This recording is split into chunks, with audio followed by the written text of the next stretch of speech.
22 अप्रैल को मुझे बुखार आया था। तब मुझे एक समय के लिए थोड़ा ऐसा लग गया कि कोरोना वायरस की सिचुएशन में लोगों को दवाई देते देते शायद मुझे दवाई खाने की बारी आ गई। फिर मैंने 23 को सुबह सबसे पहला काम किया अपना रैपिड एंटीजन टेस्ट करवाने का। तब वो नेगेटिव आया तो मैं निश्चिंत हो गया कि अभी मुझे कोरोना वायरस का संक्रमण नहीं है। लेकिन 23 को शाम को फिर से मुझे बुखार आ गया और मैंने दवाई ली। जब तक दवाई की असर रही तब तक बुखार नहीं आया, लेकिन वापस से बुखार आ गया। तब मैंने 24 अप्रैल को आरटीपीसीआर टेस्ट करवाया thanks to Supratech lab. Within 24 hours मुझे रिजल्ट मिल गया कि भाई मैं पॉजिटिव हूँ। तब मेरा सिटी वैल्यू 29 था, मतलब कि मुझे mild to moderate corona virus का इन्फेक्शन हुआ। अब मुझे पता चल गया कि मुझे कोरोना वायरस का इन्फेक्शन है, तो डॉक्टर से बात करके मैंने दवाई का रेजिमेंट भी ले लिया और साथ ही साथ मेंटली प्रिपेयर हो गया कि मुझे 14 दिन के लिए होम आइसोलेशन होना है, क्वारंटीन होना है। और दवाई भी मैंने साथ साथ लेना स्टार्ट कर दिया। दवाई मैंने स्टार्ट कर दी और 22 को जब मुझे पहली बार बुखार आया था तब से ही मैंने मेरा पहला दिन गिनना शुरू कर दिया और मैं 14 दिन के लिए होम आइसोलेशन में चला गया। दवाई मैंने स्टार्ट कर दी थी। मेरा SpO2 लेवल, मेरा ऑक्सीजन लेवल भी प्रॉपर था, 98-99 अराउंड था। मुझे बलगम नहीं आ रहा था, मुझे खांसी नहीं आ रही थी, मुझे गले में खराश भी नहीं थी। लेकिन चिंता की बात थी कि मुझे बुखार था। 22 को भी बुखार था, 23, 24, 25 बुखार जा नहीं रहा था। जब तक मैं दवाई लेता था तब तक, जब तक दवाई की असर थी, बुखार नहीं होता था। लेकिन जैसे ही दवाई की असर खत्म हो जाती थी वापस से बुखार आ जाता। जैसे तैसे करके यह 4 दिन मेरे कट गए। 4 दिन के बाद मुझे और सिम्टम्स दिखना चालू हुए।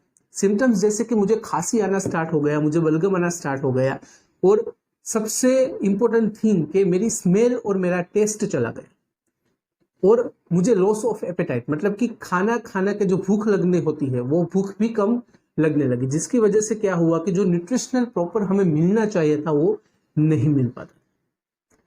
मतलब कि अभी सिचुएशन ऐसी थी कि मुझे बुखार था, मुझे खांसी थी, मुझे बलगम था, मेरा स्मेल टेस्ट चला गया था और जैसे ही स्मेल और टेस्ट चला गया जैसे ऐसे लगने लगा कि अब कुछ नहीं है, मतलब कि खाना भी अच्छा नहीं लगता था। और जहां मैं 4, 5, 6 रोटी खाता था वहां पर सिर्फ एक ही रोटी खाने लगा, जिसकी वजह से मुझे कमजोरी और जिसकी वजह से मुझे वीकनेस जैसा आ गया।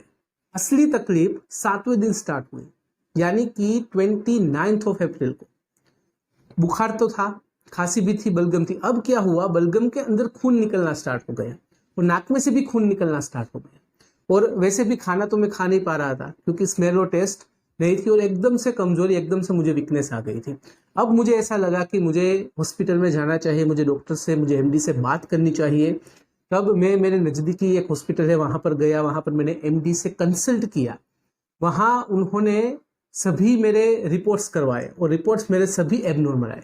एक ऐसा रिपोर्ट मैं नहीं बता पाऊंगा कि जो नॉर्मल था, सभी रिपोर्ट्स मेरे एबनॉर्मल आए और मेरा ऑक्सीजन लेवल 90 से नीचे चला गया। 2 मिनट के लिए भी अगर मैं वॉशरूम जाता था और वापस आता था तब मेरा SpO2 लेवल 90 से कम हो गया। तो डॉक्टर ने मुझे बोला कि आपको तुरंत ही हॉस्पिटलाइज होना चाहिए, लेकिन वहां पर जहां पर मैं दिखाने गया था वहां पर जगह नहीं थी। तब डॉक्टर ने मुझे 3 दिन की दवाई और इंजेक्शन लिखकर दिए। उन्होंने बोला कि अगर आपको बाई चांस कहीं पर भी अगर बेड मिल जाता है तो आप वहां पर एडमिट हो जाइए, अगर नहीं मिलता है तो 3 दिन तक यह इंजेक्शन और यह दवाई लीजिए, फिर मुझे वापस से कंसल्ट कीजिए। अब तकलीफ यह थी कि बेड नहीं मिल रहा था और मेरे दिमाग में, देखिए ऐसी सिचुएशन में आप कितना भी चाहे पॉजिटिव हो जाए लेकिन कहीं ना कहीं तो आपका माइंडसेट नेगेटिव हो ही जाता है। जैसे तैसे करके 30 तारीख तो निकल गई। अब मेरे मन में एक ही सवाल था कि क्या मुझे कल यानी कि 1 तारीख को हॉस्पिटल में एडमिशन मिल जाएगा कि नहीं मिल जाएगा। फिर 1 तारीख को शहर की one of the most reputed जो हॉस्पिटल है वहाँ पर मुझे बेड मिल गया, वहाँ पर मुझे एडमिशन मिल गया और दोपहर को मैं वहाँ पर एडमिट हुआ। जब मैं वहाँ पर हॉस्पिटल में एडमिट हुआ तब मेरा ऑक्सीजन लेवल 92 था और मेरे पल्स रेट और रेस्पिरेटरी रेट तो वगैरह सब कुछ नॉर्मल था, लेकिन मेरा ऑक्सीजन लेवल थोड़ा कम था। जैसे ही मैं वहाँ पर एडमिट हुआ मेरी ट्रीटमेंट स्टार्ट हो गई। लेकिन दूसरे दिन जब मैं वहाँ पर वॉशरूम करने गया और वापस आया तब अचानक से मुझे घबराहट होने लगी, अचानक से मेरी सांसें फूलने लगी। तब मैंने डॉक्टर से बोला कि मुझे सांस लेने में दिक्कत हो रही है और तब डॉक्टर ने जब SpO2 लेवल ऑक्सीजन का सेचुरेशन नापा तब 90 से कम आ गया। मतलब कि डॉक्टर ने बोला कि अभी आपको वेंटिलेटर पर यानी कि ऑक्सीजन पर रहना होगा ही। तब मुझे 24 घंटे के लिए ऑक्सीजन के ऊपर रखा। फिर से मुझे उसके 24 घंटे के बाद फिर से मुझे 12 घंटे के लिए कम ऑक्सीजन लेवल पर वेंटिलेटर पर रखा और उसके बाद मेरा वेंटिलेटर हटा दिया। देखिए जो 36 घंटे थे ऑक्सीजन के ऊपर मेरे, यह मेरी लाइफ के सबसे ज़्यादा चैलेंजिंग 36 घंटे थे, क्योंकि एक तरफ से मैं ऑक्सीजन पर था, एक तरफ से मैं अच्छी तरह से सांस नहीं ले पा रहा था और मैं अपने कोई भी काम, रूटीन काम भी नहीं कर पा रहा था। अगर मुझे वॉशरूम जाना होता, अगर मुझे वॉशरूम करना है, तब भी वार्ड बॉय आकर यह मुझे करवाते थे। इतनी लाचारी, इतना लाचार मैं पहले कभी नहीं था। और यह जो 36 घंटे मैंने बिताए वो सबसे चैलेंजिंग 36 घंटे थे। लेकिन 36 घंटे के बाद मेरा ऑक्सीजन लेवल इम्प्रूव हुआ, 95 प्लस हो गया और मेरा वेंटिलेशन निकल गया, वेंटिलेटर डॉक्टर ने निकाल दिया। अब 3 दिन और ट्रीटमेंट चलनी थी और ऑब्जर्वेशन में रखना था। देखिए हॉस्पिटल में हर रोज रिपोर्ट होते हैं और सभी रिपोर्ट मेरे इम्प्रूविंग थे। मतलब कि पहले दिन से लेकर 5वें दिन तक के जो, क्योंकि मैं 5 दिन हॉस्पिटल में रहा था, तो 5 दिन के जो भी रिपोर्ट्स थे वो सभी इम्प्रूविंग थे। लेकिन अब हुआ यह कि कोरोना वायरस की वजह से मेरा खून गाढ़ा होने लगा था, तब उसके भी थोड़े इंजेक्शंस मुझे लगे। फिर हर रोज के मुझे 8 से 10 बोतल चढ़ती थी 100 से 200 ml की। तो उसकी वजह से मेरा शुगर लेवल, चाहे स्टेरॉइड की वजह से भी अगर बात करें तो शुगर लेवल बढ़ जाता है, तो मेरा शुगर लेवल भी बहुत ही ज़्यादा बढ़ गया था, 300, 350, 400 तक पहुंच गया था। तो हर रोज मुझे 2 से 3 बार इंसुलिन भी लगते थे, मुझे लगातार 3 दिन लेंटस भी लगा। यह सब चीज़ की वजह से अभी तो मैं रिकवर हूँ, अभी कोई प्रॉब्लम नहीं हो रही है। लेकिन यह जो चीज़ है, मतलब यह कोरोना वायरस है, यहाँ पर जो सांस नहीं ले पाने की जो प्रॉब्लम है वो सबसे ज़्यादा डिस्टर्बिंग है। आप चाहे कितना भी पॉजिटिव सोच ले, आपके मन में एक समय के लिए तो नेगेटिव थॉट आ ही जाता है। लेकिन फिर भी हमें अपने आप को, हमें अपने परिवार को संभालना है। अब 5 दिन के बाद यानी कि 6 तारीख को, गुरुवार को मुझे डिस्चार्ज मिला, दोपहर को मैं घर पर आ गया और फिर मुझे 7 दिन के लिए, मतलब कि 6 मई से लेकर अभी 13 मई तक मुझे क्वारंटाइन में रखा गया है। मतलब कि मुझे रूम में रहना है, घर में रहना है, घर से बाहर नहीं जाना है और स्ट्रिक्टली प्रोटीन डाइट मुझे लेनी है। मुझे तला हुआ नहीं खाना है, बाहर का कुछ नहीं खाना है, ना ही मुझे कुछ मीठा खाना है, शुगर नहीं खानी है। इस तरह का रेस्ट्रिक्शन है। एडीडी डाइट है, एसआरडी है, लो सोडियम डाइट है, यह सब डाइट मुझे लेना है।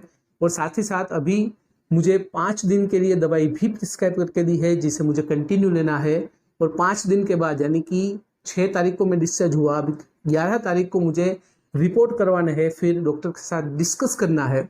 और उसके बाद 5 दिन के बाद यानी कि 16 तारीख को मुझे वापस से हॉस्पिटल में जाकर डॉक्टर से कंसल्टेशन करना है कि अभी मेरी सिचुएशन, खास करके मेरा खून जो गाढ़ा हो रहा था उसमें क्या प्रॉब्लम कुछ नहीं आ रही है, क्लॉट्स तो नहीं बने हैं, और दूसरे कुछ भी जो पोस्ट कोविड सिम्टम्स है वो है कि नहीं है। यह सब चीज़ मुझे डॉक्टर के साथ डिस्कस करनी है, डॉक्टर मुझे सब बताएंगे। अभी के लिए तो मैं बिल्कुल स्वस्थ हूँ। अभी मुझे ना ही सांस लेने में दिक्कत हो रही है और ना ही मुझे बलगम, खांसी कुछ भी नहीं आ रहा है। लेकिन फिर भी अगर आप कोविड-19 से अभी अभी रिकवर हुए हैं, तो कोविड-19 से रिकवर होने के बाद का जो समय है वो भी क्रिटिकल होता है। वहां पर आपको सबसे ज्यादा अपने शरीर का ध्यान रखना है, अपने डाइट का ध्यान रखना है, अपने खाने का ध्यान रखना है और अच्छा और पौष्टिक आहार खाना है, जिसकी वजह से आपकी इम्यूनिटी बरकरार रहे। और जो भी डॉक्टर दवाई आपको प्रिस्क्राइब करके देते हैं पोस्ट कोविड भी, वो भी आपको लेनी है। देखिए ऐसा नहीं है कि 9 दिन 10 दिन के बाद आप रिकवर हो गए हैं तब आपको दवाई नहीं लेनी है। जो भी डॉक्टर आपको प्रिस्क्राइब करके देते हैं वह सभी दवाई आपको पोस्ट कोविड भी लेनी है, ताकि आपकी हेल्थ बरकरार रहे और दूसरे कुछ कॉम्प्लिकेशन आपको ना आए। इसलिए तो फिलहाल इस वीडियो में बस इतना ही। आज का वीडियो ध्यान से देखने और सुनने के लिए आपका धन्यवाद। जय हिंद, जय भारत।